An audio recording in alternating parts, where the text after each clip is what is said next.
Online banking is not a channel, it's just a capability. Bringing together that global, unique perspective, I think, gives us a unique advantage. We're passionate, we believe in investing in the future and making the future. It's going to be a game changer, it's going to revolutionise how we do things.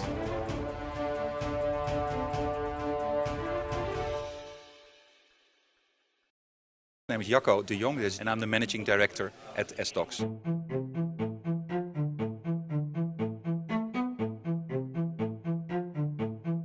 So basically what we do is we digitize those documents, so we have digital alternatives for paper documents, especially for the title documents, and the corporates use these documents under traditional bank transactions, like the letters of credit, like documentary collections, and more we see these documents, basically data, being used under alternative products like the bank payment obligation. So one of the problems that our customers fear is that the documents are not there in time for the cargo to be offloaded from the ship, right? And if that happens, they incur costs like cost of demurrage, or they have to have a shipping guarantee for missing documents. When we have electronic documents, they can be sent around the globe instantly, right, by the press of a button. But of course it is about acceptance, how do you have an electronic equivalent of a document accepted by port authorities, by tax authorities, by carriers, by importers, by exporters, by banks. So that's been the biggest struggle, but we managed because we have a legal agreement in place that by now 4,100 parties have signed up to. And basically by signing that global legal agreement, all these parties agree to treat the electronic documents exactly the same as paper documents. So it's still a title document in terms of its bill of lading. You can still use it the way you use traditional documents, but then electronically, which speeds up the entire process.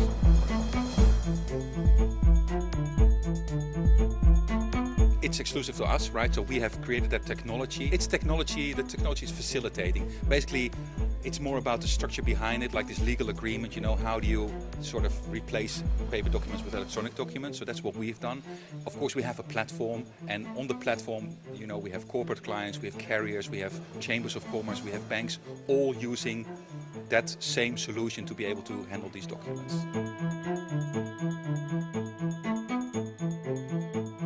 I think we have a very strong focus. So our initial focus has always been, to have electronic equivalents for paper documents, but also from a business focus. So we focus on commodity finance, on energy, on metals, on agri, and on chemical customers, because they are the global companies out there, right? But over the years, we sort of evolved with our customers. So we're now active in 73 countries around the globe, being able to do digital documents. But we also see that there's a need beyond these commodity finance customers, right?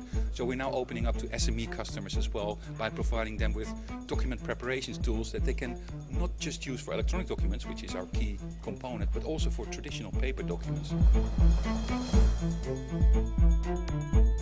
Digital is around the corner and things have to happen. A paper environment will change over time, right? And the digital environment opens up so many more opportunities on collaboration, on financing, on risk mitigation. So it's the future, it's happening. Do you deal with blockchain at all? Actually, we like it, honestly, because it sort of offers us opportunities. I'm talking a lot to blockchain companies, and actually they reach out to us. And one of the things they reach out to us for is, okay, it's one thing to have a smart contract, right, which basically is a blockchain transaction, you have a smart contract, but that contract needs to be triggered, right? You want that to become effective or to trigger a payment, for instance. And for it to become triggered, you need data around the physical shipment of goods, right? You need to have a proof of the services being rendered or the delivery have been done. Of course, we have that data. So that's why we are talking to these blockchain companies to see, okay, how can we match the data we have around the physical supply chain? How can we sort of link that to blockchain transactions? Honestly, hand on my heart, right now blockchain is still experimental. It will take some time before it becomes mainstream, but some elements of that definitely will work going forward.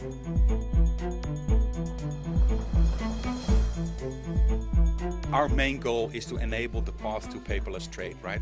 So we start off with the commodity finance customers. We're now opening up to the SMEs, or to non-commodity finance companies.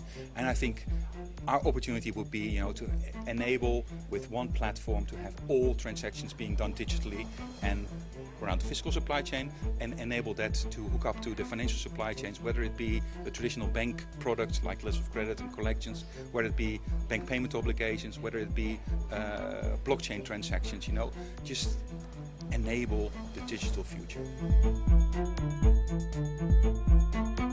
Maybe the Brexit will change a few things in trade agreements in the background, right? So maybe it will change a bit on the regulatory side, but the UK will continue to trade, right? So, and for us, it doesn't really matter.